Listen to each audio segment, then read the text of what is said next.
So good evening बच्चों। First part जो है हमारा आयनिक इक्विलिब्रियम का कंप्लीट हो चुका है। आज हम करते हैं नेक्स्ट पार्ट से स्टार्ट। ठीक है, तो यहाँ तक हमने कर दिया था डिग्री ऑफ डिसोसिएशन। आज करेंगे पीएच क्या होता है, कंप्यूट एसिड बेस क्या होता है। यहाँ से मेन हमारा है सबसे मोस्ट इंपोर्टेंट जो है ना यहाँ पे ये बफर कैपेसिटी वाला, जो हर एग्जाम में आता है, हर बोर्ड में, स्टेट बोर्ड, सीबीएसई बोर्ड में। ठीक है, तो स्टार्ट करते हैं बच्चे, हेडिंग डालो।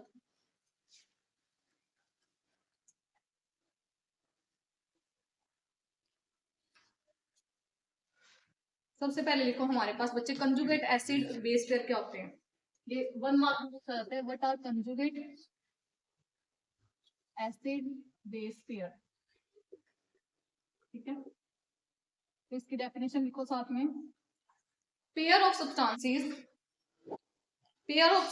which differ by H positive, so that pair of substances which differ by H positive, ऐसे पेयर ऑफ सब्सटेंसेस जिनमें केवल H पॉजिटिव का फर्क होता है, which differ by H positive are called conjugate acid base pairs। ये आपको बच्चे याद भी होने चाहिए, मैं आपको अलग अलग एसिड से कराऊंगी। जैसे मान लो हमारे पास है बच्चे, एग्जांपल है HCl में वाटर डालना है, तो हमारे पास यहाँ पे क्या बन जाता है, देखो यहाँ पे हमारे पास बन जाएगा, एक तो बन जाएगा बच्चे क्लोराइड आयन Cl नेगेटिव, और एक तरफ क्या बन जाएगा बच्चे H3O पॉजिटिव। तो ये हमारे पास बच्चे क्या था, एसिड। ये क्या था हमारे पास, बेस का काम करता, वाटर ना एक बार बेस का काम करवा रहा है। ठीक है, इसने क्या किया, अपना H दे दिया, जिसने H दे दिया उसने क्या बना दिया बच्चे, कंजुगेट एसिड बनता है। हमेशा एसिड का बच्चे कंजुगेट बेस बनता है, बेस का आगे क्या बन जाएगा, कंजुगेट एसिड। ठीक है, नेक्स्ट है हमारे पास, ये ध्यान रखना हमेशा कि जो एसिड है वो हमेशा क्या देगा बच्चे, acid also give conjugate base plus H positive. Acid हमेशा क्या देते हैं, एक कंजुगेट बेस देता है प्लस H पॉजिटिव देता है। वही हम बात करें बेस की, तो बेस क्या करता है बच्चे, एक H पॉजिटिव लेके क्या बना देते हैं, कंजुगेट एसिड बना देते हैं। जैसे हमने देखा HCl क्या था, एसिड था, HCl ने क्या किया बच्चे, एक H दे दिया, इसको बन गया कंजुगेट बेस। और वही बात करें वाटर बेस था, वाटर ने H लेके क्या बना दिया बच्चे, खुद ने क्या बना दिया, कंजुगेट एसिड बना दिया H3O पॉजिटिव। इस तरीके से ये 1 मार्क में हमें पता होना चाहिए। ठीक है, नेक्स्ट लिखो। अब ये ध्यान रखना, कई बार वाटर एज अ बेस भी काम कर लेते हैं, वाटर एज अ एसिड भी काम कर लेता है। अगर NH3 के साथ वाटर रिएक्शन करते हैं ना, इंक लेके आओ, कोई बात नहीं, ये लो आगे लिखो बच्चे, अमोनिया को वाटर के साथ रिएक्ट कराते हैं तो क्या होता है, अमोनिया प्लस वाटर, तो हमारे पास क्या बन जाता है बच्चे, MH4 positive plus OH negative. इस तरीके से यहाँ पे अमोनिया के साथ वाटर ने किसका काम किया, एसिड का काम किया। तो वाटर बच्चे कई बार एसिड के तौर पे भी यूज हो जाता है, कई बार बेस के तौर पे भी यूज हो जाता है। यहाँ पे क्या किया, NH3 ने इसका H लेके NH4 पॉजिटिव बना दिया, यहाँ पे क्या रह गया, हाइड्रोक्सालाइन आ गया। तो यहाँ पे वाटर एसिड का काम कर रहा है। ठीक है, यहाँ पे इसको क्या करेंगे, इसका क्या बन गया बच्चे, बेस का क्या बन जाता होता है, कंजुगेट एसिड, और एसिड का आगे जाके क्या बन जाता होता है, कंजुगेट बेस।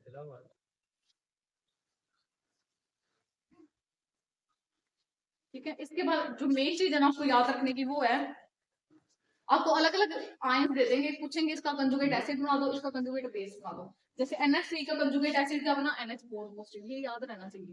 ठीक है, हमेशा बेस H पॉजिटिव लेगा और क्या बना देगा, कंजुगेट एसिड। एसिड हमेशा H पॉजिटिव देगा और क्या बना देगा, कंजुगेट बेस। ठीक है, HCl का कंजुगेट बेस क्या होता है, Cl नेगेटिव। अभी याद करवाती हूँ मैं, लिखो,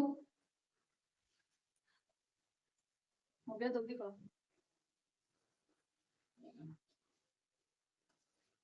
इतना लिख दिया, एक या 2 मार्क्स। ठीक है, कि कंजुगेट एसिड बेस होते थे, इसकी थ्योरी और एक एग्जांपल। HCl की कर लेना, अमोनिया की कर लेना। नेक्स्ट इसके बाद हेडिंग डाल दूं,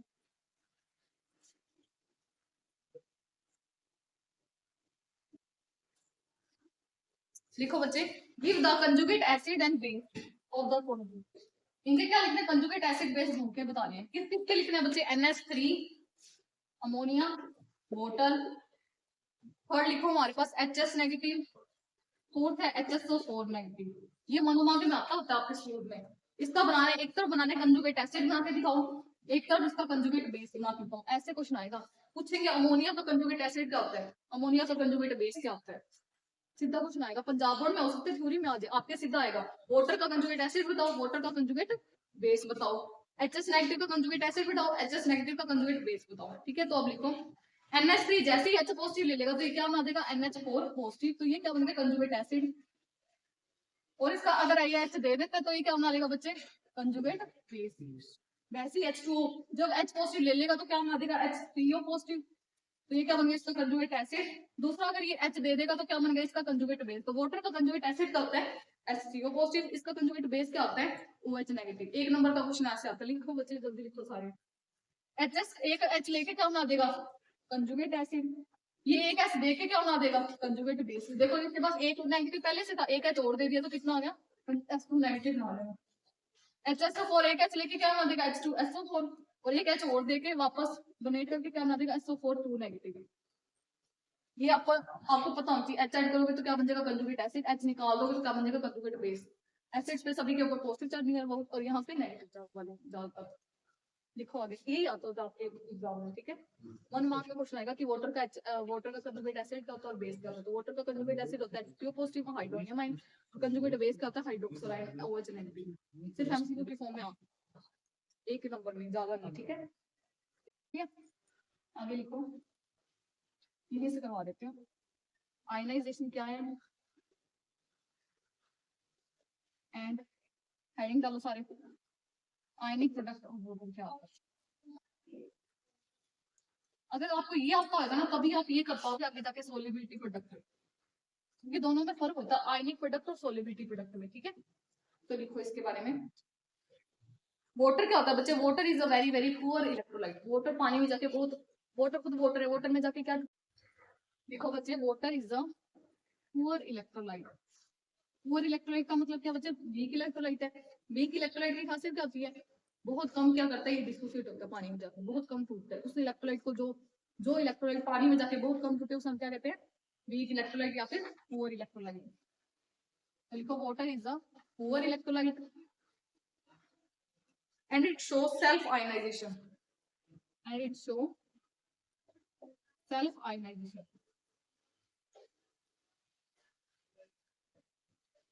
सेल्फ आयनाइजेशन करके बनाता है जब वाटर को वाटर में जाके तोड़ेंगे तो क्या बन जाएगा हमारे पास, रिएक्शन लिखो। वाटर हमेशा टूट के दो ही तरीके का आयन देता है, कौन कौन से, एक तो देगा हाइड्रोनियम आयन और दूसरे कौन से देता बच्चे हाइड्रोक्सल आयन। ठीक है, यहाँ तक लिखो, ये थ्योरी था। आगे लिखो,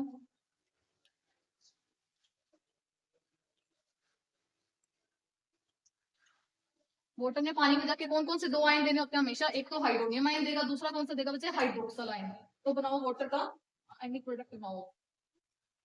इसका के की वैल्यू क्या आ जाएगी, इसका आयनाइजेशन कांस्टेंट कितना हो जाएगा, प्रोडक्ट की कंसंट्रेशन अपॉन में रिएक्टेंट की कंसंट्रेशन। लिखो प्रोडक्ट की, हाइड्रोनियम आयन की कंसंट्रेशन, हाइड्रोक्सल आयन की कंसंट्रेशन अपॉन में क्या आ जाएगा बच्चे वाटर, और यहाँ पे भी क्या आ जाएगा वाटर। ये क्या हमारा रिएक्टेंट और ये क्या प्रोडक्ट, प्रोडक्ट बाय रिएक्टेंट क्या होता है हमारा आयनाइजेशन कांस्टेंट होता है। ठीक है, देखो अब वाटर को तो क्या है बच्चे सोलवेंट का काम कर रहा है, और सोलवेंट को हम क्या मानते हैं यूनिटी में मानते हैं। सोलवेंट क्या बच्चे वाटर है, और वाटर क्या लेंगे एक्सेस में लेंगे, इसलिए इसको क्या मानेंगे यूनिटी। यूनिटी का मतलब क्या एक मानेंगे, वन मानोगे तो डिनोमिनेटर सेट हो जाएगा, क्या रह जाएगा अकेला, के की वैल्यू कितनी आ जाएगी H3O पॉजिटिव और OH नेगेटिव। ये आ गया वाटर का प्रोडक्ट, इसको क्या बोलते हैं KW, ये वैल्यू होती है। वाटर प्रोडक्ट की क्या वैल्यू होती है बच्चे, या आयनिक प्रोडक्ट ऑफ वाटर को पूछ ले तो क्या होता है हाइड्रोनियम आयन, और हाइड्रोक्सल आयन के प्रोडक्ट को क्या बोलते हैं आयनिक प्रोडक्ट ऑफ वाटर कहा जाता है, क्योंकि वाटर पानी में जाके दो ही आयन देता है। दो आयनों को आपस में आप अगर क्या कर दोगे प्रोडक्ट बना दोगे, इनका मल्टीप्लाई कर दोगे तो क्या बन जाएगा आयनिक प्रोडक्ट ऑफ वाटर बन जाएगा। ये न्यूमेरिकल के तौर पर भी आता होता है। सिर्फ फॉर्मूला क्या है, वाटर में दो ही आयन होते हैं, दोनों आयन के आपस में मल्टीप्लाई करा दो, ये क्या बन जाएगा आयनिक प्रोडक्ट ऑफ वाटर।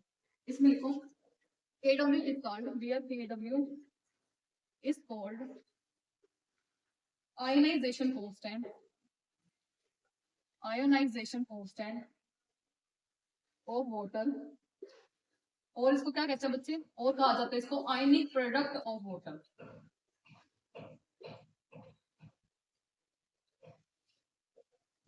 ठीक है,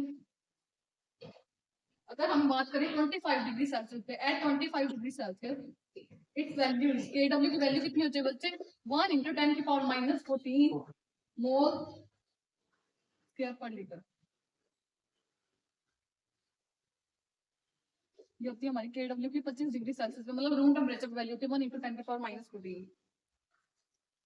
अगर ये ध्यान रखना, अगर वाटर की इतनी वैल्यू है 1 × 10⁻⁻14, तो इसकी और इसकी कितनी होगी? 7। हाँ, इन दोनों की आपस में कितनी होती है ये ध्यान रखना। एसएसयू पॉजिटिव की कंसंट्रेशन होती है 1 × 10⁻⁻7, और यहाँ पे OH नेगेटिव की कितनी होती है 1 × 10⁻⁻7। कब होती है? At 25 degree Celsius. ये ध्यान रखें, इन दोनों की कंसंट्रेशन भी, और इन दोनों को मल्टीप्लाई करें तो क्या आ जाता है 1 × 10⁻⁻14 आ जाती है। वाटर का आयनिक प्रोडक्ट की वैल्यू होती है, ठीक है। आगे लिखो, जो मोस्ट इंपोर्टेंट क्वेश्चन है कंसेप्ट वाइज अगर हम बात करें, इसके बाद जो आता है, लिखो इतना लिखिए कि KW का टेम्परेचर के साथ क्या लेना देना है। हमने यहाँ पर स्पेशली मेंशन किया कि 25 डिग्री सेल्सियस टेम्परेचर की वैल्यू बढ़ाएंगे तो क्या होगा, टेम्परेचर घटाएंगे तो क्या होगा, इंपॉर्टेंट है, ठीक है। इतना लिख के लिखो, लिख लिया इतना, फटाफट करो बच्चे, जल्दी करो। कर लिया, नोट कंप्लीट कर लिए थे, करो फिर साथ साथ में करो। ये हो गया, करो साथ में, जल्दी करो, नोट करो, जल्दी करो। आगे इसके बाद हेडिंग डालो, मैंने टेस्ट में पक्का डालना है, व्हाट इज इफेक्ट ऑफ, आपके एग्जाम में भी आएगा, what is effect of temperature on KW। KW temperature के साथ बढ़ेगा या कम होएगा, ये बता दो मुझे। अगर अभी तक तुम्हें चैप्टर समझ में आया ना, तो ये बता दो कि टेम्परेचर के साथ साथ KW की वैल्यू इंक्रीज करेगी या डिक्रीज करेगी। इरेज कर दो बच्चे, ये सारा हो गया। ये बताओ, पहले मैंने अभी बताया KW होता क्या, आयनाइजेशन कांस्टेंट। मतलब आयनाइजेशन कांस्टेंट मतलब कोई पानी में जाके कितना डिसोसिएट करेगा, डिसोसिएशन कांस्टेंट कह दो या फिर आयनाइजेशन कांस्टेंट कह दो। कोई पानी में जाके चीज कितना टूटेगी, वो उसका क्या होता है, आयनाइजेशन कांस्टेंट। टेम्परेचर बढ़ाएंगे तो पानी में जाके वो चीज ज्यादा टूटेगी कि कम टूटेगी, ज्यादा टूटेगी। लिखते हैं इसका आंसर, ठीक है, लिखो, बहुत इंपॉर्टेंट है। मैंने लिखा है ना 25 डिग्री सेल्सियस, उसकी वैल्यू कितनी होती है वाटर की, 1 × 10⁻⁻14। अब लिखो वैल्यू ऑफ KW, लिखो आंसर बच्चे, value of KW increase with increase of temperature, increase with increase of, लिख ले बच्चे जल्दी कर, इंक्रीज ऑफ टेम्परेचर, बिकॉज, इसका रीजन लिखो, because when temperature is increased, जैसे जैसे टेम्परेचर इंक्रीज होगा, when temperature is increased, more water molecule will dissociate, उतने ज्यादा वाटर के मोलिक्यूल क्या करेंगे, टूटेंगे पानी में जाके, डिसोसिएट करेंगे। more water molecule will dissociate into ion, तो more number of, जितना ज्यादा वाटर पानी में जाके टूटेगा उतनी ज्यादा क्या बनाएगा, हाइड्रोजन आयन, उतनी ज्यादा क्या बनाएगा, हाइड्रोक्सिल। ये वाटर के टूटने से जो आयन होते हैं दो तरीके के, ठीक है। वाटर जितना ज्यादा टूटेगा उतने ज्यादा हाइड्रोजन आयन बनेगा, उतने ज्यादा क्या बनेगा, हाइड्रोक्सिल आयन बनेगा, उतना ज्यादा क्या होगा हमारा KW, क्योंकि KW किस पे डिपेंड करता था, इन दोनों की कंसंट्रेशन पे डिपेंड करता था। हमने कह दिया कि वाटर जैसे जैसे टेम्परेचर बढ़ाओगे, टेम्परेचर इंक्रीज किया तो KW भी क्या कर गया बच्चे, इंक्रीज होगा। KW बढ़ गया तो मतलब क्या, वाटर ज्यादा से ज्यादा टूटता है, ज्यादा से ज्यादा टूटता है तो ज्यादा से ज्यादा क्या बनाएंगे, हाइड्रोजन, और ज्यादा से ज्यादा क्या बनाएंगे, हाइड्रोक्सिल आयन। तो इसलिए क्या हो जाएगा बच्चे, इनकी इंक्रीज हो जाएगी KW वैल्यू।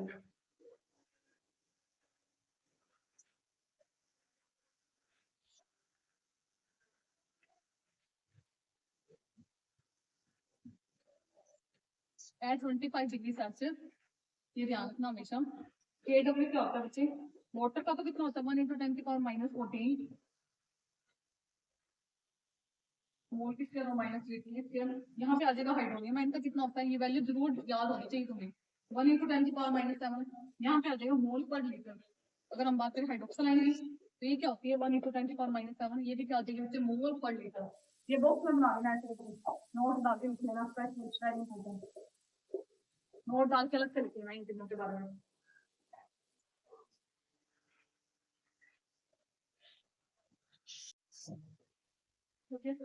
न्यूट्रल सॉल्यूशन में क्या होगा, जितने हाइड्रोनियम आयन की कंसंट्रेशन होगी उतनी कितनी होगी, हाइड्रोक्सिल आयन की।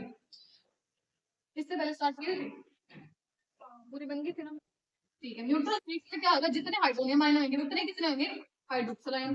फिर बताओ एसिडिक में क्या होगा, हाइड्रोनियम आयन की कंसंट्रेशन क्या होगी, ज्यादा होगी as compare to the OH ion. और फिर बेसिक सॉल्यूशन में क्या होगा, और बेसिक हाइड्रोनियम आयन की क्या होगी बच्चे, कम होगी as compare to the OH ion. ये लिख देना, ये भी नोट बना के लगते हैं। इसके बाद टॉपिक स्टार्ट होता है हमारा पीएच। इससे पहले वाला ये तीनों चीजें इंपॉर्टेंट है, ये भी थ्योरी है, ठीक है। लिख लिया। अब स्टार्ट होगा बच्चे पीएच, ये बहुत इंपॉर्टेंट है क्योंकि इसका लेना देना पीएच के साथ है। केडब्ल्यू बढ़ेगा, सॉरी टेम्परेचर बढ़ेगा तो केडब्ल्यू बढ़ेगा, पीएच कम होगा, आगे जाकर बताऊंगा, ठीक है। टेम्परेचर इंक्रीज हुआ तो क्या हो गया, केडब्ल्यू बढ़ गया, केडब्ल्यू बढ़ेगा तो पीएच डाउन में चल जाएगा, ठीक है। ये ध्यान रखना, आगे बताऊंगी पीएच के फादर कराऊंगा, तो आपस में लेना देना होता है। क्लियर कर दो, आगे हेडिंग डाल दो मुझे पीएच।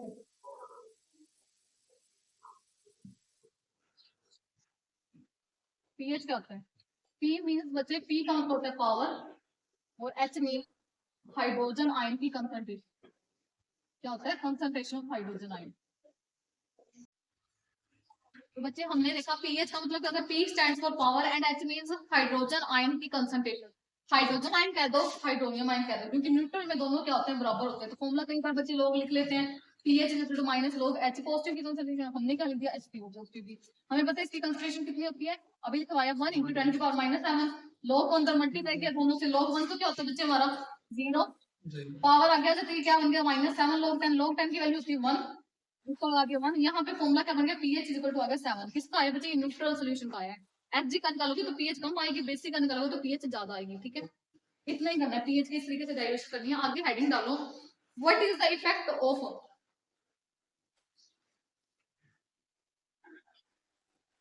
अगर हम बेसिक करते हैं ना तो फॉर्मूला ये बना लेना बेसिक का बच्चे, pH is equal to minus log OH negative की कंसंट्रेशन, ठीक है। ये बेसिक के लिए, फॉर बेसिक सॉल्यूशन,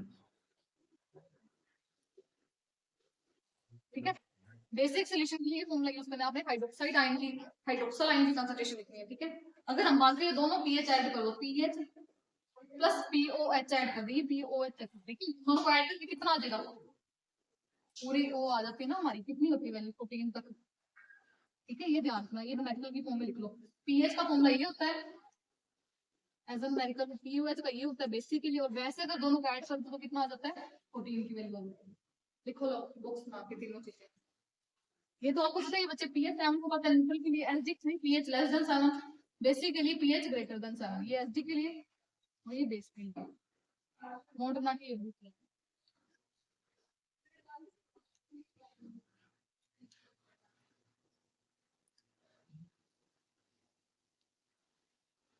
इसका टेम्परेचर के साथ क्या इफेक्ट है लिखो, if temperature is less than 25 तो क्या होगा, if temperature is less than 25 तो बच्चे क्या आती है, पीएच प्लस पीओएच क्या आता है, ग्रेटर देन, क्या आएगा 14 की। और if temperature is more than 25 तो क्या होता है, लिख लो साथ साथ में, तो क्या होगा बच्चे, पीएच प्लस पीओएच मिलकर क्या आता है, लेस देन 14 आता है। बहुत इंपॉर्टेंट चीज है कंसेप्ट वाइज।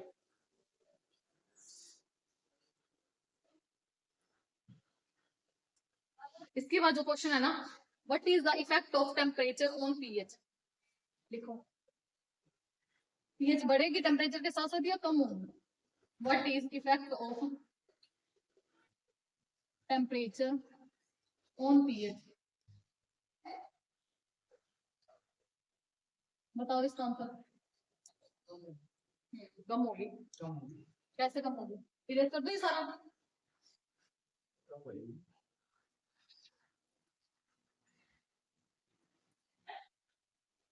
ये तीनों फॉर्मूला लिख लेना, एसडी के लिए बेसिक के लिए दोनों ऐड करके 14 होता है, न्यूट्रल के लिए 7, लेस देन 7 एसिड के लिए, ग्रेटर देन 7 बेस के लिए। अगर टेम्परेचर हमारा लेस देन 25 है तो दोनों की वैल्यू ग्रेटर देन 14 आएगी, लेस देन मोर देन 25 है तो क्या होता है, दोनों की वैल्यू लेस देन 14 आता है। ये जरूर याद रखना, टेम्परेचर बढ़ेगा तो केडब्ल्यू बढ़ेगा, केडब्ल्यू बढ़ेगा तो पीएच कम होती है। बहुत बच्चे इसको भी बढ़ा देते हैं, पीएच हमेशा टेम्परेचर के साथ साथ क्या होती है, कम होती है, मतलब टेम्परेचर कम कम होती है, टेम्परेचर बढ़ेगा पीएच कम होगी, पीएच कम होने का मतलब क्या है, एलर्जिक सॉल्यूशन बनेगा, ठीक है। इस तरीके थ्योरी लिखते हैं साथ में, लिखो good afternoon.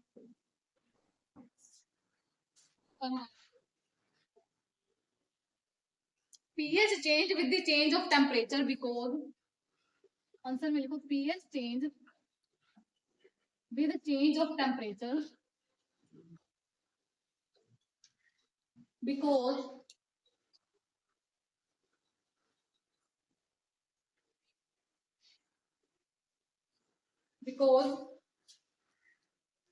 as temperature increase or decrease, as temperature increase or decrease, Kw changes, ionization constant change हो जाता है बच्चे। इस कारण से क्या होती है, पीएच भी चेंज हो जाती है। जैसे जैसे टेम्परेचर बढ़ता है, ये कम होता है, चेंज होता है टेम्परेचर में, तो क्या होता है, हमारा Kw भी चेंज हो जाता है, और Kw चेंज हो जाए तो क्या हो जाता है, पीएच भी चेंज हो जाता है। ठीक है, लिखो Kw चेंज ड्यू टू विच, लिख लो बच्चे, लिख लो, हाइड्रोनियम आयन कंसंट्रेशन चेंज। और जब हाइड्रोनियम आयन कंसंट्रेशन बदल जाएगा तो हमारा तो पीएच के फॉर्मूले में आता ही क्या है, हाइड्रोनियम आयन की कंसंट्रेशन आती है माइनस लोग,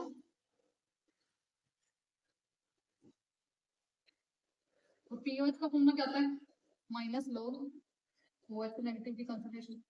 कहते होता क्या बच्चे, जैसे जैसे पीएच बदलता है टेम्परेचर चेंज होने पे, क्यों पीएच बदलता है टेम्परेचर के साथ साथ, क्यों नहीं कांस्टेंट रहता, क्योंकि क्या होता है बच्चे, जैसे जैसे टेम्परेचर बढ़ेगा या कम होगा हमारा Kw भी चेंज हो जाता है। हम जितना ज्यादा क्या देते हैं उसको टेम्परेचर देते हैं ना, पानी के मोलिक्यूल उतने ज्यादा, या पानी के कह दो किसी भी चीज के मोलिक्यूल उतने ज्यादा पानी में जाके टूटते हैं। टूटने का मतलब क्या, आयनाइज होना या डिसोसिएट होना, किससे रिलेटेड है, Kw से रिलेटेड है। Kw क्या कहता था, डिसोसिएशन या आयनाइजेशन की बात करता था, अल्फा की।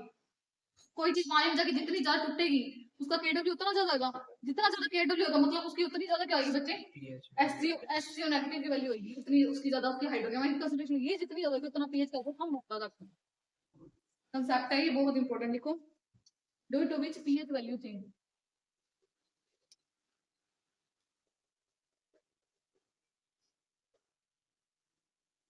बस सीधा सीधा आपने याद रखना, मेरा टेम्परेचर बढ़ा के की वैल्यू डिक्रीज कर देगी, पीएच वैल्यू क्या हो जाएगी, सॉरी पीएच की वैल्यू इंक्रीज कर देगी, क्योंकि उतने ज्यादा मोलिक्यूल क्या करेंगे, आपस में टूटेंगे, डिसोसिएट होंगे, और पीएच उतना का उतना क्या होगा, डाउन में चला जाएगा। ये ध्यान रखो बस, विद इंक्रीज ऑफ टेम्परेचर के इंक्रीजेस बट पीएच डिक्रीजेस। अब आपने छोटे छोटे क्वेश्चंस करने हैं, पीएच का एक न्यूमेरिकल करके दिखाओ। What is the pH of a solution whose hydrogen ion concentration is, what is pH of solution, numerical करके दिखाओ मुझे, whose hydrogen ion concentration is, H की concentration दी हुई है बच्चे 2 into 10 की पावर -5, ये लो मत करो, इससे पहले करो,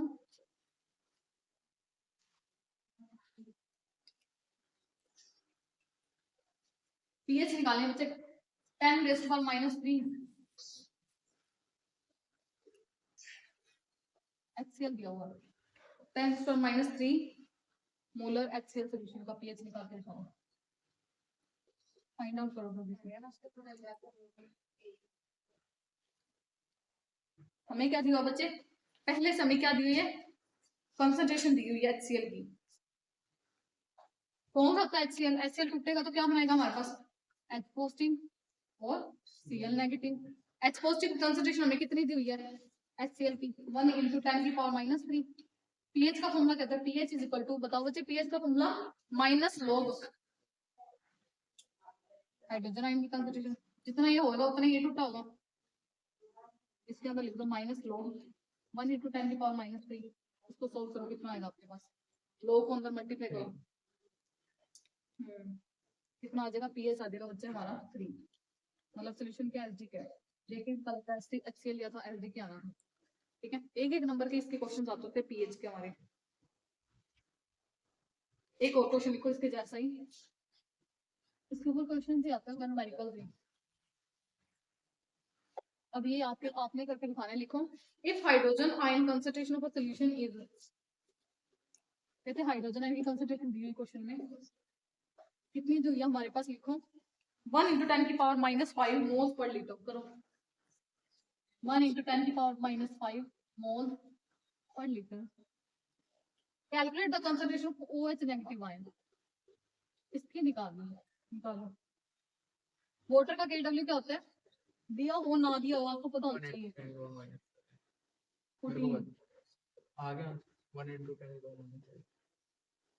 सॉल्यूशन करो, कैसे करोगे, Kw दिया हुआ है, हाइड्रोजन आयन दी हुई है, हाइड्रोक्साइड आयन की कंसंट्रेशन निकालनी, क्या फॉर्मूला होता था Kw का, अभी कह रहा है ना, आयनिक प्रोडक्ट ऑफ वाटर क्या होता था, KW इक्वल किसके होता था, दो चीजों के, एक तो HCO पॉजिटिव की कंसंट्रेशन प्रोडक्ट में OH नेगेटिव की, ये हमें पहले से दी हुई है कितनी, 1 × 10⁻⁻14, ये हमें कितनी दी हुई है 1 × 10⁻⁵, और यहाँ पे OH की निकाल देनी है। कैसे निकालोगे, OH की कितनी आ जाएगी बच्चे हमारे पास 1 × 10⁻⁻14 डिवाइड बाय 1 × 10⁻⁵, सोल्व करोगे तो कितनी इक्वल आ जाएगी 10⁻⁻14, और यहाँ से प्लस पर कितनी आ जाएगी बच्चे हमारे पास 1 × 10⁻⁹ मोल्स पर लीटर। ये आ गया आंसर। इस तरीके से 2 नंबर का पेरिकल आएगा। करो सोल्व, ये दोनों क्वेश्चंस कर लेना।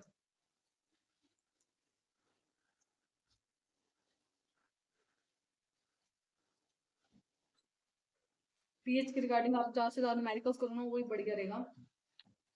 एक पीएच का कंसंट्रेशन के साथ क्या इफेक्ट होता है, ये तो अभी हमने पढ़ा। पीएच का टेम्परेचर के साथ क्या इफेक्ट है, जैसे टेम्परेचर बढ़ेगा पीएच क्या होगी, कम होएगी।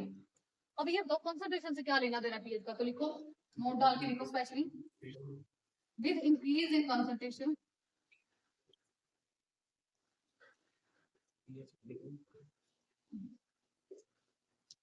बच्चे पीएच के फॉर्मूले में कंसंट्रेशन ही आती है। पीएच इक्वल टू माइनस लोग H3O पॉजिटिव की कंसंट्रेशन लिखते हैं हम, कंसंट्रेशन से बढ़नी चाहिए। हम क्या फॉर्मूला लिखते हैं, यही लिखते हैं ना, कंसंट्रेशन हाइड्रोजन आयन की या हाइड्रोनियम आयन की। तो लिखो with the change of concentration या with the increase in concentration 10 times, अगर हमारी कंसंट्रेशन 10 टाइम्स बढ़ जाती है तो पीएच कितना चेंज हो जाएगा, पीएच चेंज बाय 1 यूनिट। किसी चीज की कंसंट्रेशन x है, उसकी पीएच मान लो 6, मैंने कह दिया उसकी पीएच क्या कर दी 10 टाइम्स, कंसंट्रेशन उसकी 10 टाइम्स बढ़ा दी, तो पीएच क्या हो जाएगा बच्चे 1 यूनिट तक चेंज आ जाएगा। कंसंट्रेशन अगर 10 टाइम बढ़ा देते ना, कंसंट्रेशन क्या थी ये वाली, हाइड्रोजन आयन की कंसंट्रेशन या फिर हाइड्रोनियम आयन की कंसंट्रेशन, मैंने कह दिया मैंने कंसंट्रेशन कितनी बढ़ा दी 10 टाइम्स। जब जब कंसंट्रेशन को 10 टाइम्स बढ़ाना है तो पीएच कितनी बदल जाएगी, 1 यूनिट बदल जाएगी। ठीक है, तो न्यूमेरिकल को फॉर्म में भी आ जाता होता है, पर ये नोट डाल के लिख लेना अलग से। कंसंट्रेशन के साथ क्या होता है, पीएच बढ़ती है क्योंकि डायरेक्टली है फॉर्मूले में, इनवर्सली है, बढ़ेगी जितनी कंसंट्रेशन बढ़ेगी उस हिसाब से ये भी बढ़ेगी। बस ये ध्यान रखना कि कितनी बढ़ती है, जैसे कंसंट्रेशन 10 गुना बढ़ जाएगी तो पीएच कितनी बदल जाएगी 1 यूनिट। इसका एक न्यूमेरिकल लिखो, the pH of a solution is 5, numerical लिखो, पीएच सॉल्यूशन का दिया हुआ बच्चे कितना 5 है, अब तो सही कंसेप्चुअल तौर पे भी आ सकता है। PH of the solution is 5, कहते हैं इसकी हाइड्रोजन आयन की कंसंट्रेशन हमने बढ़ा दी कितनी 100 टाइम्स बढ़ा दी, hydrogen ion concentration increase by 100 times. जिनको आता है और जिनको नहीं आता सारे लिख लो बैठ के। What is the pH of the resulting solution, ये निकाल के दिखाओ, what is pH of resulting solution, ये बताओ। पीएच 5 है, हाइड्रोजन आयन की कंसंट्रेशन कितनी बढ़ा दी 100 टाइम। अब अगला जो सॉल्यूशन बना है उसकी पीएच कितनी होगी हमारे पास, सोल्व करो। कैसे है ये, क्योंकि हमें पता लग गया बच्चे पीएच हमारी कितनी होती है। अच्छे से इसको सोल्व करो, देखो देखो पीएच 5 मींस, पीएच 5 का मतलब क्या बच्चे, हाइड्रोजन हाइड्रोनियम आयन की कंसंट्रेशन कितनी दी हुई है हमें 1 × 10⁻⁵ दी हुई है।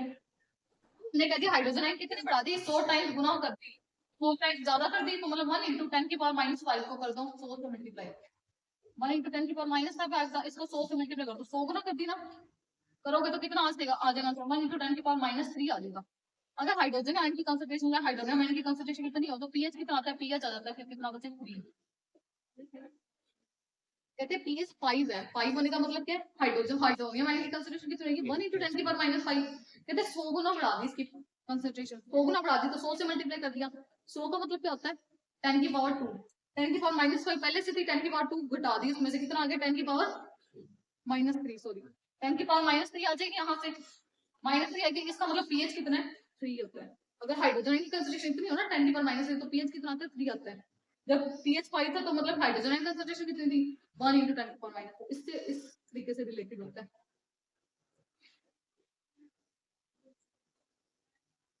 इससे यहाँ से भी आपको देखने में ना पता लग रहा है, देखो हमने क्या किया है, हाइड्रोनियम आयन की कंसंट्रेशन 100 गुना बढ़ा दी तो पीएच क्या होगी बच्चे, कितनी बदल गई 5 से कितनी आ गई 3 आ गई, डिक्रीज किया ना पीएच। यहाँ पे हमने यहाँ पे भी यही किया था कि जब टी बढ़ेगा तो केडब्ल्यू बढ़ेगा और पीएच करेगी डिक्रीज करेगी, मतलब एसिडिक साइड चल जाएगी। जो सोल्यूशन पहले कम एसिडिक था वो क्या बन गया ज्यादा एसिडिक बन गया। क्या हो गया क्या? जैसे एग्जांपल हमारे पास NaCl। NaCl में क्या होता है बच्चे, एक तो होता है हमारा क्या बेसिक रेडिकल, और Cl क्या होता है हमारा एसिडिक रेडिकल। जैसे ही हम इसमें क्या ऐड करते हैं वोट, तो क्या बन जाता है Na का OH क्या बन गया बेस, और Cl ने क्या ले लिया H को क्या बना दिया एसिड। इस तरीके से होता है, ठीक है, अब समझ आ गया। इस तरीके से हमें क्या मिल जाता है, सोल्ट में वाटर ऐड करने से बेस और एसिड मिल जाता है, क्योंकि सोल्ट में क्या होता है एक बेसिक रेडिकल होता है, एक एसिडिक रेडिकल होता है। बेसिक रेडिकल OH लेके बेस बना देता है, एसिडिक रेडिकल H लेके एसिड बना देता है, ठीक है। अब लिखो अलग अलग इसकी टाइप्स होती है। There are 4 types of salts, लिखो there are 4 types of salts. कौन कौन से सॉल्ट करेंगे हम बच्चे, strong acid, strong base, strong acid, weak base, weak acid, strong base, और वीक एसिड, वीक बेस। इस तरीके से हम क्या पढ़ेंगे बच्चे, 4 तरीके के सॉल्ट पढ़ेंगे डिटेल में, ठीक है। थ्योरी है थोड़ी सी, लिखो। फर्स्ट टाइप में डाला हूँ salt of strong acid, strong base. कल आपने इसकी थ्योरी नहीं की, आज लिखो सारे जने, salt of strong acid with strong base. बच्चे बताओ, अगर एसिड भी स्ट्रॉन्ग हो यहाँ से बेस भी स्ट्रॉन्ग हो तो क्या होगा, एसिड अपने क्या देगा H पॉजिटिव, एसिड को बहुत सारे H पॉजिटिव देगा, वहीं से बेस भी स्ट्रॉन्ग है तो बेस अपने क्या देगा OH नेगेटिव, दोनों मिलकर क्या बना देंगे वाटर, और वाटर हमारा होता है न्यूट्रल। तो अगर कोई पूछे स्ट्रॉन्ग एसिड और स्ट्रॉन्ग बेस का सोल्यूशन आपस में क्या होता है, तो क्या होता है ये न्यूट्रल होता है, क्योंकि स्ट्रॉन्ग एसिड H देगा, स्ट्रॉन्ग बेस OH देगा, दोनों मिलकर वाटर बना देंगे, वाटर हमारा क्या होता है न्यूट्रल होता है, इसलिए स्ट्रॉन्ग एसिड और स्ट्रॉन्ग बेस का सोल्यूशन क्या आएगा न्यूट्रल आएगा। सेकंड लिखो स्ट्रॉन्ग एसिड वीक बेस। अब स्ट्रॉन्ग एसिड है मतलब ये ज्यादा से ज्यादा क्या देगा H पॉजिटिव, बेस वीक है तो मतलब क्या देगा OH नेगेटिव, लेकिन क्या देगा कम देगा, H पॉजिटिव ज्यादा रिलीज होंगे, OH नेगेटिव कम रिलीज होंगे, तो जो सोल्यूशन बनेगा वो कैसा होगा बच्चे, सोल्यूशन विल बी एसिडिक, क्योंकि इसमें क्या है H पॉजिटिव ज्यादा है, ठीक है। थर्ड है हमारे पास वीक एसिड वीक बेस। अब ये भी वीक है, सॉरी वीक एसिड और स्ट्रॉन्ग बेस। एसिड हमारा क्या वीक है तो मतलब H पॉजिटिव कम बनेंगे और OH नेगेटिव ज्यादा बनेंगे, क्योंकि वीक बेस OH देगा, तो ये सोल्यूशन क्या होगा बच्चे हमारा बेसिक होगा।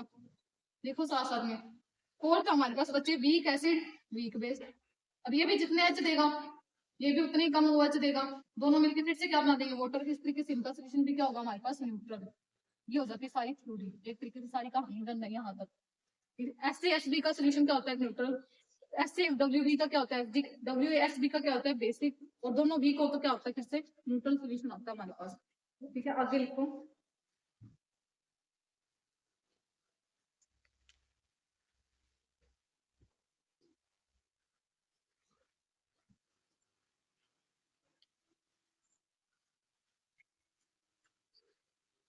इसकी डेरिवेशन भी होती है, इसकी पूरी करवाई थी कल भी मैंने, डेरिवेशन रहेगी थी इसकी डेरिवेशन, इसके अपने फॉर्मूला होते हैं, इसके न्यूमेरिकल आते होते, ठीक है। ये लिखो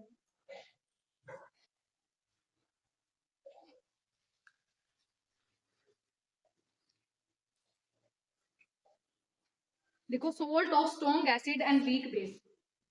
हम क्या ले रहे हैं बच्चे, स्ट्रॉन्ग एसिड और वीक बेस ले रहे हैं। क्यों ये लिया मैंने स्ट्रॉन्ग एसिड स्ट्रॉन्ग बेस नहीं क्यों नहीं लिया, क्योंकि वो तो होता ही न्यूट्रल है, तो यहाँ से शुरुआत करनी है, ठीक है। सेकंड वाले से मान लो हमारे पास सोल्ट कौन सा बच्चे बी है, इसमें वाटर ऐड किया तो क्या बन गया बेस बन गया, प्लस क्या बन गया एक एसिड बन गया। बेस के अपने कौन से थे बच्चे, एक तो था बी पॉजिटिव, यहाँ से ए नेगेटिव, ऐसे ये क्या होंगे इसके भी अपने क्या होंगे H पॉजिटिव और ए नेगेटिव, ए नेगेटिव से ए नेगेटिव कैंसिल हो जाएगा, हमारे पास क्या रह जाएगा सिर्फ और सिर्फ बी पॉजिटिव प्लस वाटर मिलके क्या दे रहा होगा बच्चे BOH प्लस H पॉजिटिव। इसका आप बताओ कि एच वैल्यू कितनी आएगी, concentration of BOH concentration of H positive divide में क्या आ जाएगी कंसंट्रेशन ऑफ B पॉजिटिव। हमें पता है KW किसके इक्वल होती है बच्चे, KW इक्वल होती है H पॉजिटिव की कंसंट्रेशन और OH नेगेटिव की कंसंट्रेशन। यहाँ से हमारा क्या फॉर्मूला बन जाता है, लिखो ये वीक एसिड की अगर हम बात करें और वीक बेस, वीक बेस के लिए क्या आ जाएगी, ये तो वाटर की है, ये जी वीक किसकी थी बच्चे, ये वीक एसिड की थी, अब कर रहे हैं वीक बेस की, बी पॉजिटिव आ जाएगा, यहाँ पे क्या आ जाएगा OH नेगेटिव और आ जाएगा BOH, क्योंकि बी बेस की रिएक्शन लिख लेना, यहाँ पे क्या होती है BOH रिएक्ट करके क्या बनाता है बच्चे, बी पॉजिटिव और OH नेगेटिव बनाते हैं, ये रिएक्शन होती है। तो K की वैल्यू क्या होती है, कंसंट्रेशन प्रोडक्ट की अपॉन में कंसंट्रेशन रिएक्टेंट की। तो ये क्या क्या वीक बेस का, ये क्या था वीक एसिड का, और वाटर का निकाल लिया, दोनों को आपस में डिवाइड कर दो, KW/KB कितना आ जाएगा, H पॉजिटिव अपॉन में B पॉजिटिव और मल्टीप्लाई में आ जाएगा BOH, क्योंकि ये जो OH आपस में कट जाएंगे, ठीक है। इतनी आ जाएगी किसकी, KW/KB की वैल्यू। KW/KB किसके इक्वल आ जाता है बच्चे, इसको क्या बोलते थे हम, इसको बोलते थे KH। यहाँ से आ गया हाइड्रोलाइसिस कांस्टेंट, एक नया कांस्टेंट, ठीक है। लिखो ये बहुत इंपॉर्टेंट है, न्यूमेरिकल्स में यूज होता है। ये वीक एसिड का आयनाइजेशन कांस्टेंट अपॉन में वीक बेस का किसके बराबर आता है, हाइड्रोलाइसिस कांस्टेंट के बराबर आता है। इसकी वैल्यू लिखो, हमेशा ध्यान रखना वीक चीज नीचे आती होती है, ठीक है। लिखो आगे, एच क्या होता है, जिसको बोलते हैं डिग्री ऑफ हाइड्रोलाइसिस। एच क्या होता है बच्चे, डिग्री ऑफ हाइड्रोलाइसिस।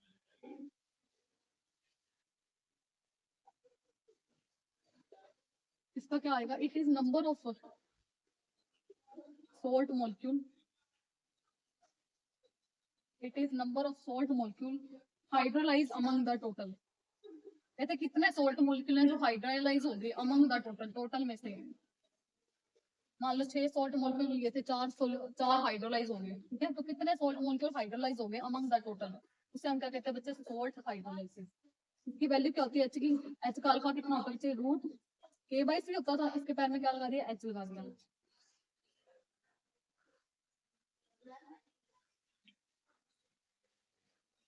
अभी हमने क्या किया, एच इक्वल किसके होता है, KW/KB की, यहाँ फिल कर दो। KH की जगह क्या करते हैं, KW/KB इंटू C, ठीक है। हमें पता है हाइड्रोनियम आयन की कंसंट्रेशन कितनी होती है बच्चे, C अल्फा के बराबर। C अल्फा, अल्फा की जगह H वर्ड लिख दो, CH आ गया, मतलब C इंटू KW अपॉन में KB इंटू C, इसकी पावर क्या कर दी, हाफ कर दी, ठीक है। अगर हमें इसका pH निकालना हो तो pH कैसे निकलता है, माइनस लोग SPO पॉजिटिव, माइनस का लोग, अब जो HCO पॉजिटिव की आई है वैल्यू, ये इसमें फिल कर दो, KW/KB इंटू C, इसकी पावर क्या आ रही, हाफ। यहाँ पे भी C था, यहाँ पे भी C था, एक C से C कट जाएगा, ये C ऊपर आ जाएगा, ठीक है। ये C से C कैंसिल हो गया, एक C रह जाएगा, वो भी हाफ वाला वो ऊपर आ जाएगा। यहाँ से फॉर्मूला क्या बन जाता है बच्चे, 1/2 की पावर आगे आ जाती है, माइनस का 1/2 log का KW plus log C divide minus log KB, ये फॉर्मूला बन जाता है हमारा, बहुत इंपॉर्टेंट है, लिख लो। ये कितने लिखे हमने, सोल्ट ऑफ स्ट्रॉन्ग एसिड और वीक बेस के लिए, ठीक है। Salt of strong acid and weak base, ये फॉर्मूला यूज होता है, एक नंबर से आता है, ज्यादा नहीं आता पर वो आ जाता है, ठीक है। कहाँ से किया, पहले हाइड्रोलाइसिस कांस्टेंट निकाला, उसकी वैल्यू यहाँ से हाइड्रोनियम आयन की कंसंट्रेशन निकाली, पीएच का वॉल्यूम फॉर्मूले में उसको फिल करके लास्ट में फॉर्मूला बना दिया हुआ, ये फॉर्मूला लिख लो। हमेशा बच्चे नेक्स्ट स्टार्ट करो, salt of weak acid and strong base, only weak part will come in relation. ये चीज का ध्यान रखना, जो चीज वीक होगी ना बच्चे वही रिलेशन में आएगी जब ये फॉर्मूला पाएंगे। यहाँ पे वीक बेस चल, पिछले बेस आ रहा था, अब की बात क्या आएगा, ये तो वाटर के रहेगी, नीचे क्या आ जाएगा बच्चे, एसिड आ जाएगा, क्योंकि एसिड क्या वीक है आपकी बात। तो हाइड्रोलाइसिस कांस्टेंट कितना आ जाएगा, KW/KB के इक्वल आ जाएगा, बस इसमें वैल्यू फिल करो आगे। H ये हमारा क्या है बच्चे, बस बच्चे बस, सोल्युबिलिटी प्रोडक्ट।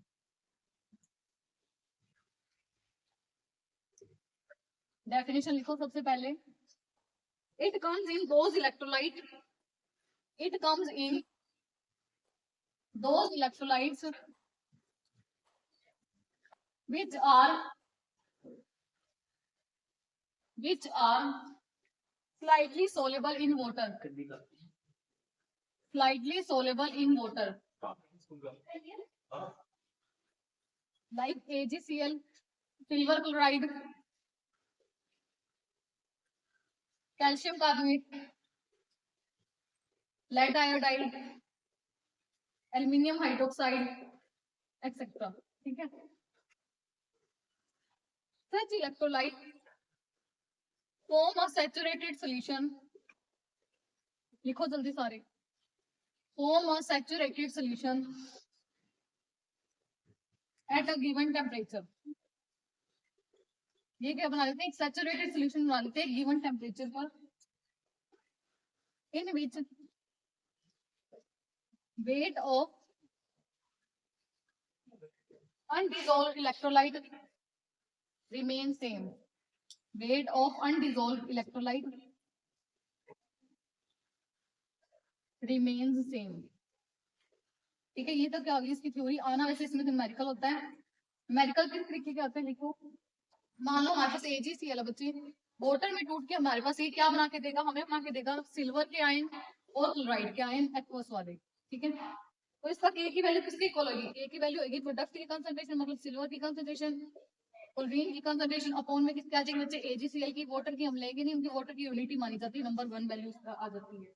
यहाँ से K इंटू AgCl किसके इक्वल आ जाएगा, K इंटू AgCl आ जाएगा इक्वल बच्चे किसके, Ag पॉजिटिव और Cl नेगेटिव के।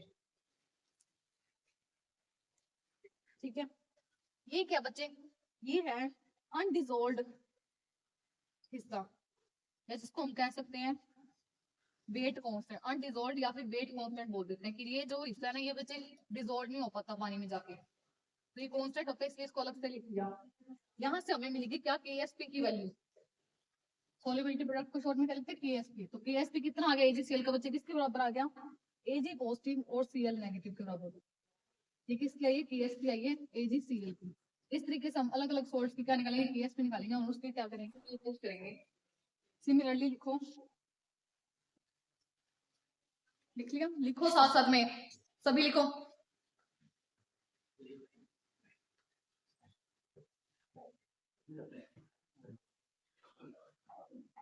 अब अगर सोलिबिलिटी प्रोडक्ट की डेफिनेशन लिख रहे हो यहाँ से, तो क्या बनती है डेफिनेशन, लिखो, रेज कर दो यहाँ से। लिखो बच्चे, सोलिबिलिटी प्रोडक्ट होता क्या है, eight a given temperature, eight a given temperature solubility product is molar concentration of ions raised to power number of ions, मुझे ना 3 चैप्टर का टेस्ट चाहिए, number of ions produced from saturated solution of 1 mole of electrolyte,